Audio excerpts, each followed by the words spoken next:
예수 그리스도로 우리 하나님 말씀 증가하겠습니다. 하나님 말씀 고린도전서 11장 1절 말씀 보시겠습니다.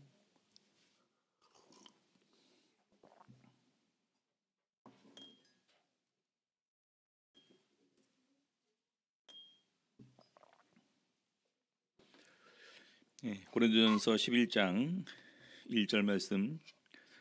내가 그리스도를 본받는 자 된 것 같이 너희는 나를 본받는 자 되라. 오늘 이 시간에는 너희는 나를 본받는 자 되라라는 제목으로 오늘 말씀 가지고 은혜 나누는 시간 갖도록 하시겠습니다.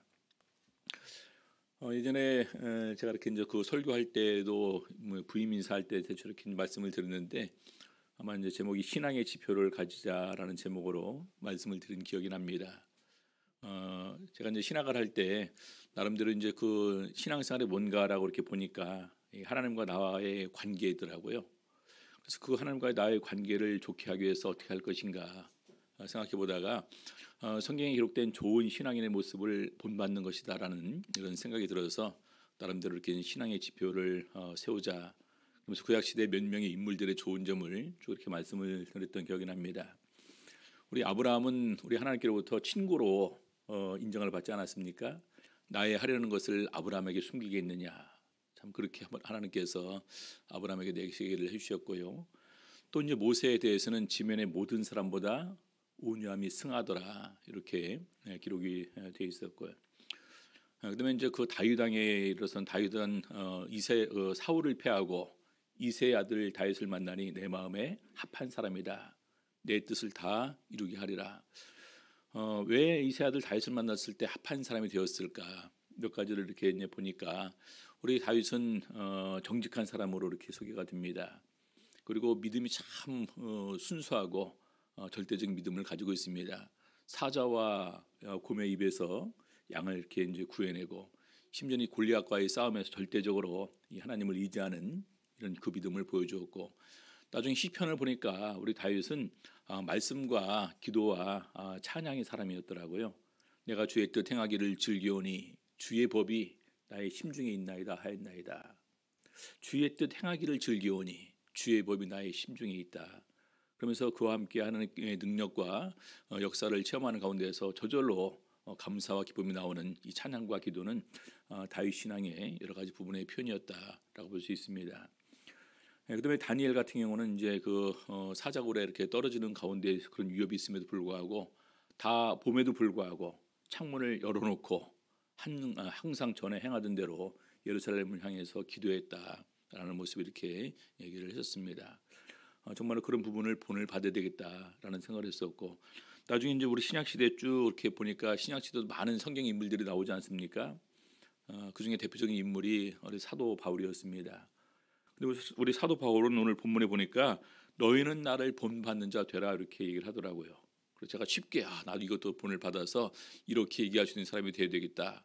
근데 이것이 굉장히 어려운 것이었다는 사실을 뒤늦게 이제 알게 되었는데, 아무튼 그렇게 해놓고서 여기에 대해서 책임을 지려고 하는 것이 정말 어렵구나라는 생각을 이렇게 하게 되면서 정말로 우리 사도 바울이 너희는 나를 본받는 자 되라라고 했던 이런 그 말은 정말 우리 신앙인이 본받아야 될 말이지만 그럼에도 불구하고 너무나 이 어려운 이런 그 실천에 있어서는 너무 참 어려운 부분이다라는 생각을 가지게 됩니다. 근데 그 앞에 보니까 또 내가 이렇게 되고 있습니다. 내가 그리스도를 본받는 자 된 것 같이. 우리 신앙은 예수 그리스도를 본받는 것이라고 말씀하지 않습니까? 그 아들의 형상을 본받기 위하여 미리 정하셨다. 그래서 하나님의 형상을 이루어가는 것이 우리들의 그 삶의 신앙의 목표이어야 되는데, 바로 사도 바울은 그런 것을 본을 받은 것처럼 나를 본받으라 이렇게 얘기를 하고 있습니다. 그래서 오늘 이 시간에는 우리 사도 바울의 어떤 변을 우리가 본을 받을 수 있을 것인가를 같이 생각해 보는 가운데에서도 바로 우리들 이런 부분에서 본을 보일 수 있는 저희들의 삶이 되었으면 좋겠습니다. 제일 첫 번째로 가치의 변화입니다. 가치. 우리 사도 바울은 예수 그리스도를 믿게 되면서 가장 중요한 이 가치관이 이렇게 변하게 됩니다. 우리 갈라디아서 2장 20절에 보게 되면은요, 내가 그리스도와 함께 십자가에 못 박힌다니 그런즉 이제는 내가 산 것이 아니요 오직 내 안에 그리스도께서 사신 것이라. 사도 바울은 이제 본인이 예수 그리스도와 함께 십자가에 못 박혔다. 내가 못 박혔다라는 것입니다. 살아있지만 나는 영적으로 십자가에 못 박혀 죽은 존재나 다름이 없다. 그래서 이제는 내가 산 것이 아니라, 내가 이 세상을 살아가는 것이 아니라 그냥 내 안에 예수 그리스도께서 사신 것이다. 우리 성도님들, 우리 신앙생활하면서 그런 마음 느끼십니까? 내 안에 예수 그리스도께서 살아계신다. 이것은 우리 신앙에 있어서 엄청난 이런 그 변화입니다. 우리가 보통 영에 속한 사람, 육에 속한 사람 그렇게 얘기를 하지 않습니까? 우리는 성령을 받음을 통해서 우리가 영에 속한 사람이다라는 이런 고백을 많이 합니다. 근데 그런 고백에 있어서 가장 중요한 것은 오늘 예수께서 내 안에 살아계신다라는 이런 그 마음의 이런 그 감각이 깨어 있는 것이 참 중요하다라는 것을 생각할 수가 있습니다. 그래서 이런 부분 하에서 그 다음에 갈라디아서 5장 24절 6장의 14절의 고백을 더 이어서 할 수 있게 되는 것입니다. 5장 24절 보니까요.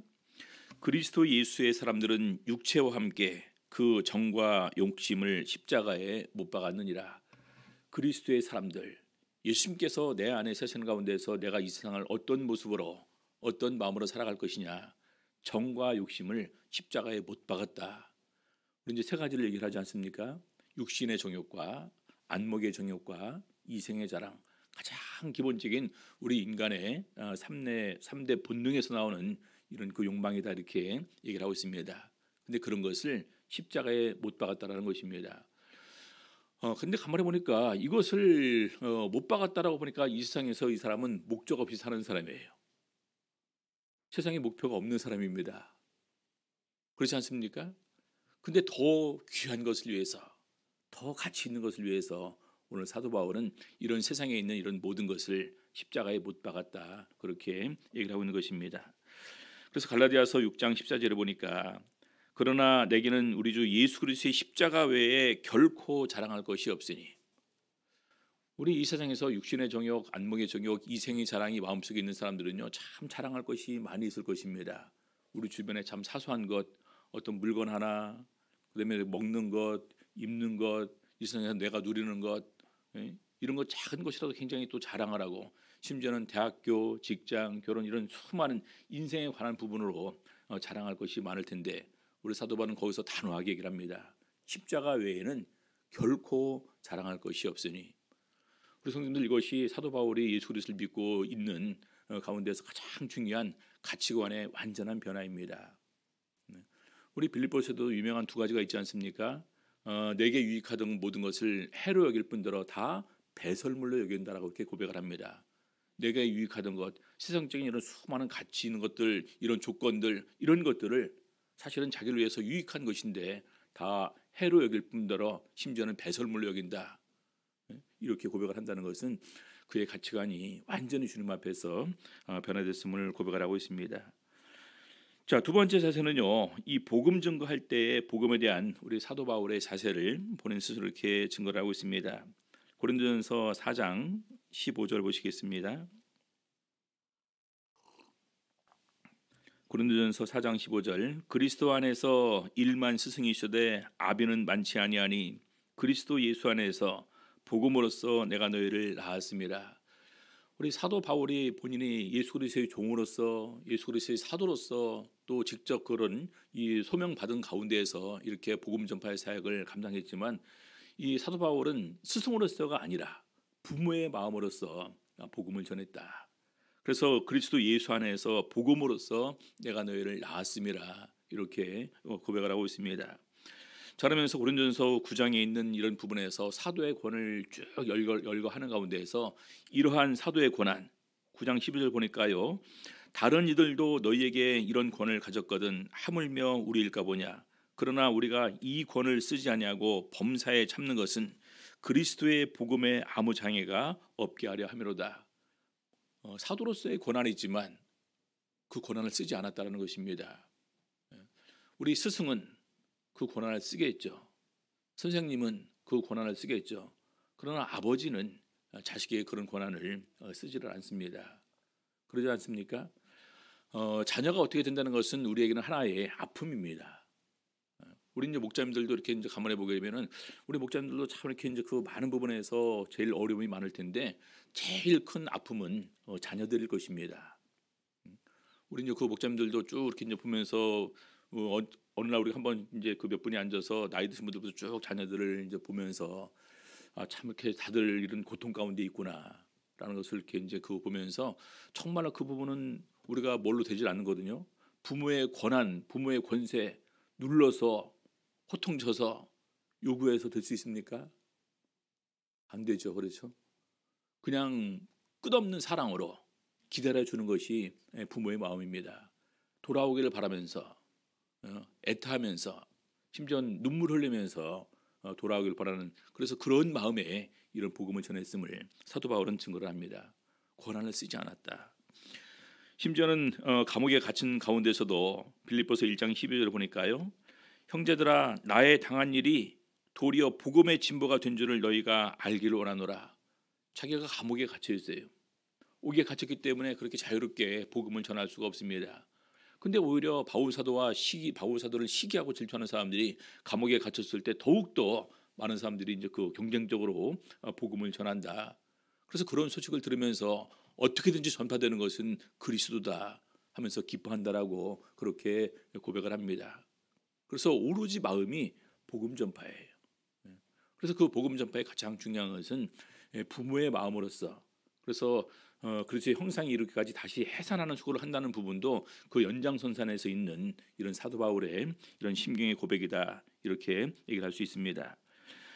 데살로니가전서 2장 8절 보니까요, 우리가 이같이 너희를 사모하여 하나님의 복음으로만 아니라 우리 목숨까지 너희에게 주기를 즐기함은 너희가 우리의 사랑하는 자 되민이라. 그렇죠. 스승은, 교사는 가르치면 그걸로 근데 끝나지만 부모는 평생 마음에서 놓을 수가 없습니다. 우리 사랑하는 자가 되겠다. 그래서 심지어는 목숨까지 너에게 주기를 즐겨한다, 이렇게 고백을 합니다. 정말 그 복음을 위해서 계속 마음을 쓰는 것은 참 너무나 귀한 것이지 않습니까? 그래서 정말 이거 참 귀하다. 요즘에 우리 저번 주부터 시작해서 2주간 각 지교를 이렇게 다녔습니다. 교회가 굉장히 코로나를 겪는 가운데서도 평안하고 많은 교회가 건강해졌더라고요. 그 어려운 가운데서 또 이렇게 건축을 앞두고 이렇게 이제 하는 교회들을 보면서 정말 힘든 가운데서 어떻게 이렇게까지 오게 되었을까? 여기까지 온 것만 해도 참 기적이다라는 생각이 이렇게 가지게 됩니다. 또 어떤 형제는 그렇게 또 고백을 한 문구를 이렇게 쭉 이제 그 자기 신앙 고백, 신앙 결심을 쭉 이렇게 해서 이제 그 목자님에게 보내준 형제도 있는데, 정말로 뒤늦게 이 신앙의 귀한 것을 깨닫고 목에 칼이 들어와도 안식일을 지키는 것이 내 삶의 목표다, 이렇게 얘기했던 이런 청년들 보면서 그 문구 하나 자체가 저희들의 마음에 참 이렇게 울컥하게 만들고 정말로 보람이 있다라는 생각이 이렇게 가지게 됩니다. 쭉 돌아보면서 저희가 다 이제 거의 다 자가 건물을 가지게 되었더라고요. 남은 곳이 이제 그 두 곳입니다. 하나는 안양이고 하나는 이제 하남인데, 아무튼 이제 그 안양교회랑 하남교회도 정말 그 좋은 소식이 이렇게 있게 될 것 같습니다. 그래서 저희가 그런 얘기를 했습니다. 안양이랑 하남도 자가 건물을 갖게 되면 총회 차원에서 잔치 한번 해야 되는 것 아니냐. 그래서 총회에서 그럼 기꺼이 각 교회에 잔치할 수 있도록 이렇게 그 비용도 이렇게 지불해드리면서 그날은 정말 그럼 전 교회가 함께 기뻐하면서 잔치하자, 이렇게 얘기를 했던 그런 그 순간들도 있었습니다. 그래서 몸은 굉장히 피곤하고 힘들었지만 마음으로는 오히려 우리가 이렇게 그 다니는 가운데서 감동을 받았던, 영암에도 이렇게 잘하면 교회가 세워질 것 같은 이런 생각이 들더라고요. 벌써 거기에도 한 10명 정도가 이렇게 모이는데 다 이제 저희 식구들이더라고요. 보니까 계속해서 세례받고 또 성령 받고. 그래서 보니까 우리 부산교에 계셨던 박종복 집사님, 원래 수문 출신이셨죠. 그분 사모님이 최정현 집사님이신데, 아무튼 그분 조카들로 인해서 또 조카의 또 저기로 해서 계속해서 이렇게 거기에 이렇게 이제 계십니다. 그래서 이제 일정이 없었던 그런 영암을 더 넣어서 이렇게 한번 다니면서 빠르지 않은 그런 시간 안에 여기에 교회가 세워지겠다. 그래서 그것을 보고 정말 이렇게 이제 우리가 감동을 받고 기뻐하는 것은 똑같은 마음이기 때문에 그런 것이지 않은가라는 생각을 해봅니다. 아무튼 정말 이렇게 두 번째는 이 복음을 전할 때 오로지 복음 전하는 이런 사도 바울의 마음을 엿볼 수가 있습니다. 세 번째는 이 겸손의 모습을 사도 바울은 얘기를 하고 있습니다. 고린도전서 2장 3절에 보게 되면은요, 내가 너희 가운데 거할 때 약하며 두려워하며 힘이 떨어노라, 이렇게 고백을 합니다. 다 아시는 것처럼 우리 사도 바울이 아덴을 떠나서 고린도로 갔거든요. 2차 전도 여행 때에 먼저 그 빌립보에 있다가 감옥에서 그런 일이 있었죠. 그다음에 이제 데살로니가로 갑니다. 데살로니가에서 베레아로 갑니다. 베레아를 떠나서 아덴으로 갑니다. 아덴 다음에 고린도로 가는 거예요. 아덴은 잘 아시죠? 거기서 이제 그 유명한 설교를 하지 않습니까? 심지어 너희를 보내 범사에 종교성이 많도다. 심지어는 단에다가 알지 못하게 하는 신이라는 그 단도 세웠었는데, 그 알지 못하는 신을 내가 너희에게 알게 하리라 하면서 거기서 일장 이렇게 명설교를 하긴 합니다. 근데 그런 설교를 들어도 거기 사람들은 그냥 이렇게 반응이 그렇게 좋지는 않습니다. 이상한 도를 전하는 사람인가 보다. 한 번 더 드러나 보자. 그래서 그런 가운데서 고린도에 도착을 했을 때 사도 바울의 마음 자세는 완전히 변화가 됩니다. 말과 지혜의 아름다운 것으로 전하지 않겠다. 그리스도와 십자가만 전하도록 하겠다. 그러면서 내가 너희 가운데 거할 때에 약하며 두려워하며 힘이 떨어노라. 그래서 믿음이 사람의 지혜가 아닌 성령의 나타남과 능력으로 하겠다, 이렇게 고백을 하는 가운데서 철저하게 사도 바울의 낮아짐의 그런 신앙생활의 모습을 보이는 것이 고린도에서부터 시작이 되는 것입니다. 자, 그러면서 나중에 고린도후서 10장 1절을 보니까 너희를 대하여 대면하면 겸비하고 떠나 있으면 담대한 나 바울은, 대면하면 겸비하다, 겸손하고 비천에 처할 줄 알았다라는 것, 스스로 낮아졌다라는 거 이렇게 표현하고 있습니다. 가장 중요한 이유는 뭘까요? 복음의 장애가 되지 않기 위해서. 그렇죠? 내가 아니라 바로 하나님의 능력으로 복음을 전하기 위해서 이렇게 스스로 낮아졌음을 얘기를 하고 있습니다. 심지어는 10장 10절, 고린도후서 10장 10절을 보니까요, 저희 말이 그 편지들은 중하고 힘이 있으나 그 몸으로 대할 때는 약하고 말이 시원치 않다 하니. 사도 바울이 얼마나 논리적으로 합리적으로 이성적으로 말할 수 있는 사람일까요? 그렇죠? 근데 그런 부분이 아니라 그냥 있는 그대로 순수하게 그리스도와 십자가만 전하고 부활만 증거하는 가운데에서 그냥 나는 내가 마땅히 할 말만 하고 그 다음에는 하나님께서 하실 일로 남겨놓았다는 것입니다. 그래서 사람들 보기에는 좀 어렵게 보이게 이렇게까지 이렇게 낮아졌던 모습을 그들 스스로 이렇게 평가했다는 것입니다. 심지어 고린도후서 11장 1절 보니까 너희는 원컨대 너희는 나의 좀 어리석은 것을 용납하라. 이렇게 낮아졌던 부분을 용납해라. 11장 5절, 11장 6절, 내가 비록 말에는 조라나 지식에는 그렇지 아니하니 내가 이것을 우리가 모든 사람 가운데서 모든 일로 너희에게 나타내었노라. 7절, 내가 너희를 높이려고 나를 낮추어 하나님의 복음을 너희에게 전함으로 죄를 지었느냐. 그래서 정말로 마지막까지 사실은 고린도 전서를 쓰고 방문하고 눈물의 편지를 보내고 다시 이제 그 소식을 듣고 그 다음에 고린도 후서를 보냈다라고 알려지고 있습니다.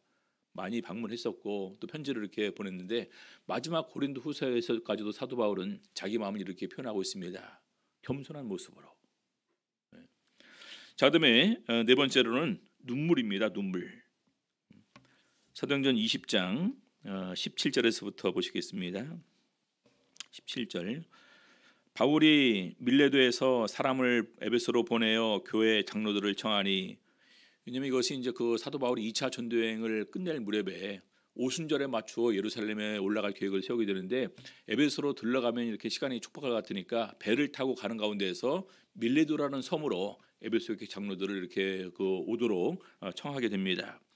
자, 18절, 오매 저희에게 말하되 아시아에 들어온 첫날부터 지금까지 내가 항상 너희 가운데서 어떻게 행한 것을 너희도 아는 바니 곧 모든 겸손과 눈물이며, 겸손과 함께 있었던 것이 바로 눈물이다, 이렇게 표현하고 있습니다. 그래서 유대인의 관계를 인하여 당한 시험을 참고 주를 섬긴 것과 유익한 것은 무엇이든지 공중 앞에서나 각 집에서나 꺼림이 없이 너에게 전하여 가르치고 유대인과 헬라인들에게 하나님께 대한 회개와 우리 주 예수 그리스도께 대한 믿음을 증거한 것이라 해서 쭉 설명을 하고, 좀 이렇게 나중에 그 중간 결론적인 부분으로 20장 31절에서 이렇게 고백을 합니다. 그러므로 너희가 일깨어 내가 3년이나 밤낮 쉬지 않고 눈물로 각 사람을 훈계하던 것을 기억하라. 밤낮 쉬지 않고 눈물로 각 사람을 훈계하던 것을 기억하라. 우리 구약 시대의 눈물의 선지자 하면 누구입니까? 예레미야라고 하지 않습니까? 눈물의 선지자 예레미야. 우리 신약 시대의 눈물의 사도 하면은요, 사도 바울입니다. 왜 울었을까요? 이것은 부모면 아는 마음입니다. 그렇죠? 부모의 마음이 되면 알아요. 눈물을 흘립니다. 겉으로 눈물을 흘리지 않는다 할지라도 마음으로 흘리는 눈물이 있습니다. 눈물로 3년이나 눈물로 밤낮 훈계하던 것을 기억하라. 자, 고린도후서 2장 4절 보니까요, 내가 큰 환난과 애통한 마음이 있어 많은 눈물로 너희에게 썼노니. 고린도 교회의 수많은 문제를 들으면서 사도 바울은 정말로 이 고린도 교회 문제가 잘 해결되기를 바랐습니다. 그래서 고린도 전서를 쓰고 또 방문하고 그 다음에 눈물의 편지를 쓰고 그 다음에 고린도 후서를 쓰는 가운데에서 사도 바울은 계속해서 그것을 그냥 쓰는 편지서가 아니라 눈물로 썼다라는 것입니다. 어떤 눈물이었을까요? 같은 부분이겠죠. 에베소에 있는 부분과 성도들의 신앙적인 어떤 모습을 보면서 정말로 구원받았으면 좋겠다. 믿음의 변화가 있었으면 좋겠다. 주 안에서 성숙했으면 좋겠다. 그런 바람과 그런 바람이 이루어지지 않을 때의 어떤 그 안타까운 심경과 또 심지어 어떤 경우는 믿음을 저버리고 배반하고 떠나는 그런 모습을 보면서 너무나 안타깝고 슬퍼서 눈물을 흘리는 그런 모습으로 이렇게 한 것을 얘기를 하고 있습니다. 그래서 내가 큰 환난과 애통한 마음에 있어 많은 눈물로 너에게 썼더니, 심지어는 나중에 감옥에 갇힌 가운데서 빌립보 교회에 편지를 써서 보내면서도 이렇게 얘기를 하고 있습니다. 내가 여러 번 너희에게 말하였거니와, 죄송합니다. 빌립보서 3장 18절입니다. 빌립보 3장 18절. 내가 여러 번 너희에게 말하였거니와 이제도 눈물을 흘리며 말하노니 여러 사람들이 그리스도 십자가의 원수로 행하느니라. 한 사람 한 사람이 정말로 그 영 안에서 사랑하는 우리 형제 자매들입니다. 누가 아파하면 내가 아파하지 않고 누가 실족하면 내가 애타하지 않더냐. 수많은 아픔과 환난과 핍박과 생명의 위협까지 지냈지만 오히려 모든 교회를 위해서 염려하는 것이 마음에 가득 차 있음을 고린도후서 11장에서 그렇게 고백을 하고 있습니다. 오히려 모든 교회를 위해서 염려하는 것이 마음에 있다는 것입니다. 그래서 보니까 많은 사람들이 벌써 믿음을 저버리고 심지어는 예수께서 우리를 위해서 십자가에 달려 돌아가셨는데 그 십자가의 죽음이 헛된 삶을 사는 모습을 보면서 눈물을 흘리면서 말한다, 이렇게 얘기를 하고 있는 것입니다. 어떻게 보면 이것이 많은 부분에서 우리 사도 바울의 가장 중요한 두 가지 표현, 겸손과 눈물, 그 부분이라고 이렇게 얘기를 할 수 있는데, 저는 많은 부분에서 사도 바울이 참 강한 사람이다라는 생각을 했는데, 강한 사람인데 정말로 그 가슴에는 뜨거움이 있었구나, 사랑이 있었구나, 인간적으로 겸손함과 눈물이 있었구나라는 것을 이렇게 발견하게 됩니다.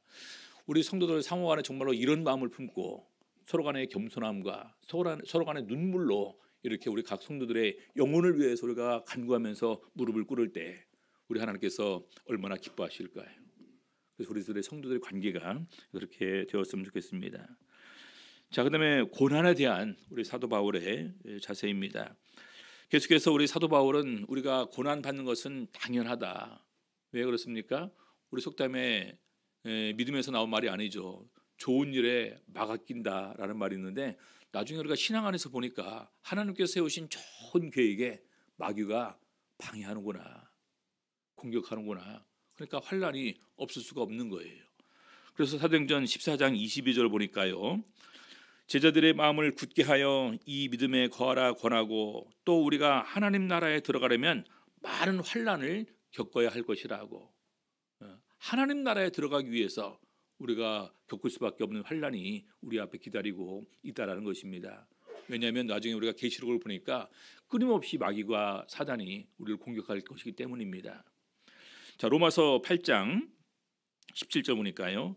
자녀이면 또한 후사 곧 하나님의 후사요 그리스도와 함께한 후사니 우리가 그와 함께 영광을 받기 위하여 고난도 함께 받아야 될 것이니라.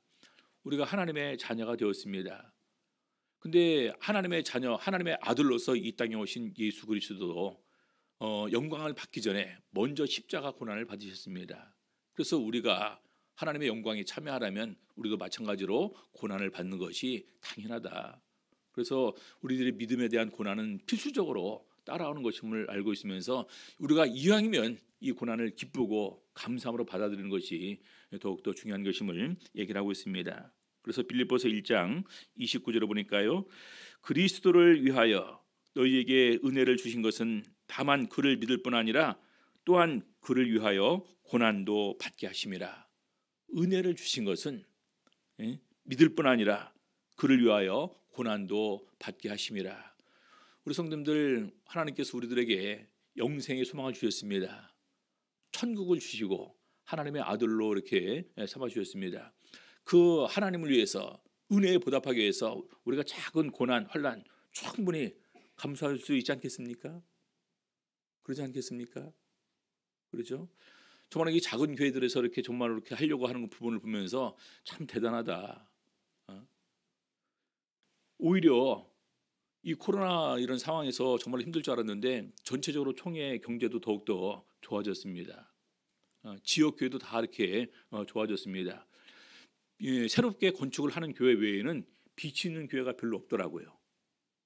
오히려 그런 가운데서 더 큰 계획을 세우고 이렇게 이제 많이 이렇게 그 저축해 놓은 것을 보게 되면서 굉장히 이렇게 성장했구나.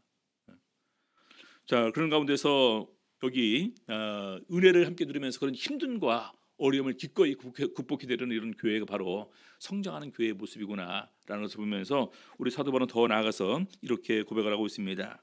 골로새서 1장 24절입니다.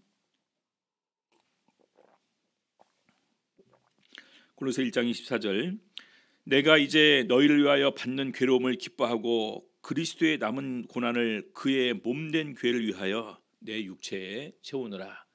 우리 사도 바울의 고난에 대한 고백입니다. 너희를 위하여 받는 괴로움을 기뻐하고 우리 성경에 보면은 모세도 이스라엘 백성들을 인도하면서 얼마나 많은 어려움이 많이 있었을까요? 우리 사도 바울도 계속해서 교회를 위해서 교회를 세우기 위해서 복음을 전하기 위해서 수많은 괴로움과 슬픔과 아픔이 눈물이 있었는데 이제는 그것을 갖다가 기뻐하겠다는 것입니다. 오히려 그 반대로 그리스도의 남은 고난을 그의 몸된 교회를 위하여 내 육체에 채우노라. 기꺼이 이 모든 고난을 내가 감수하겠다. 우리 고난도요, 우리가 어떻게 받아들이는, 어떤 마음의 사세로 받아들이냐에 따라서 극복할 때 분명한 차이가 있습니다. 그렇죠? 원망하면서 짜증내면서 악을 바락바락 쓰면서 그런 것이 아니라 정말 오히려 기쁨 가운데에서 이것을 받아들이게 될 때 우리가 충분히 그 시련을 겪고 더욱더 믿음의 단련을 받은 다음에 성장한 모습으로 우리 나갈 수가 있게 되는 것입니다. 갈라디아서 6장 17절에 보니까요. 이후로는 누구든지 나를 괴롭게 말라. 내가 내 몸에 예수의 흔적을 가져노라.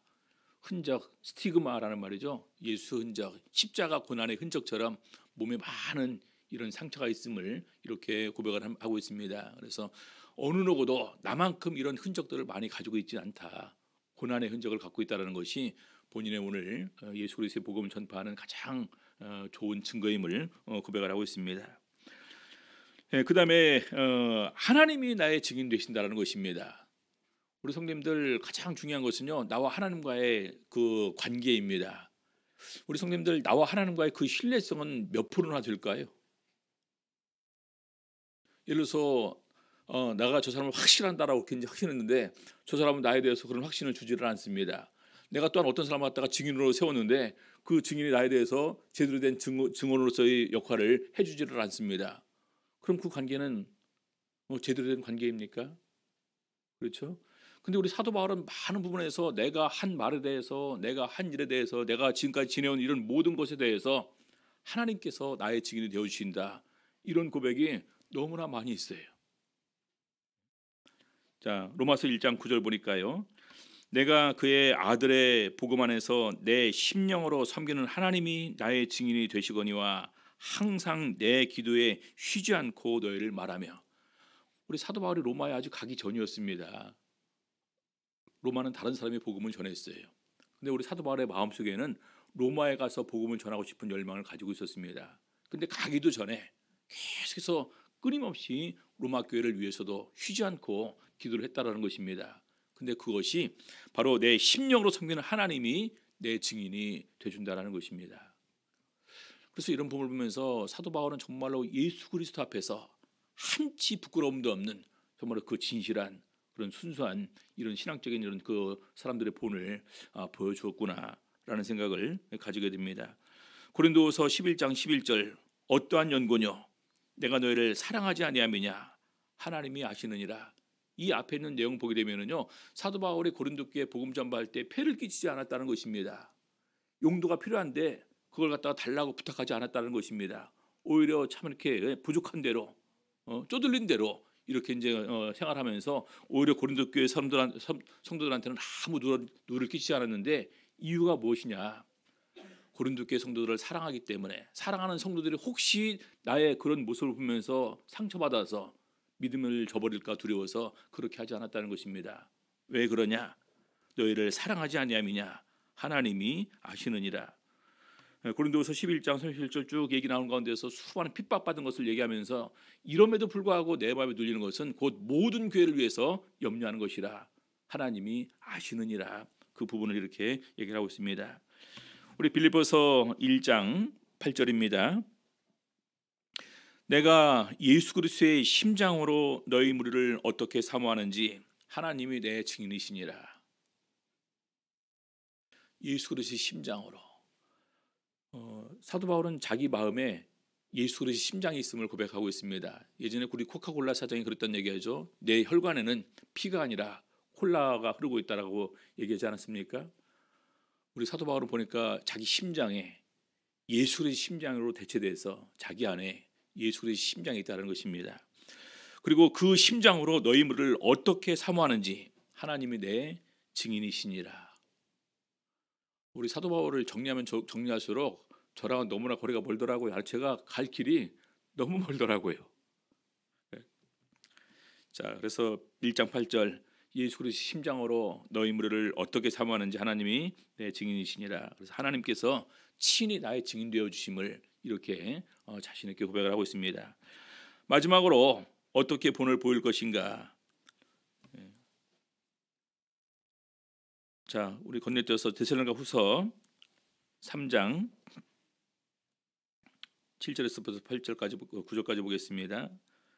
데살로니가후서 3장 7절에서 9절 어떻게 우리를 본받아야 할 것을 너희가 스스로 아나니 우리가 너희 가운데서 규모 없이 행하지 아니하며 누구에게서든지 양식을 값없이 먹지 아니하고 오직 수고하고 애써 주야로 일함은 너희 아무에게도 누를 끼치지 아니하려 함이니 우리에게 권리가 없는 것이 아니요 오직 스스로 너희에게 본을 주어 우리를 본받게 하려 함이니라. 그래서 어떻게 행할 것을 어떻게 우리를 본받아야 할 것을 너희가 스스로 아나니.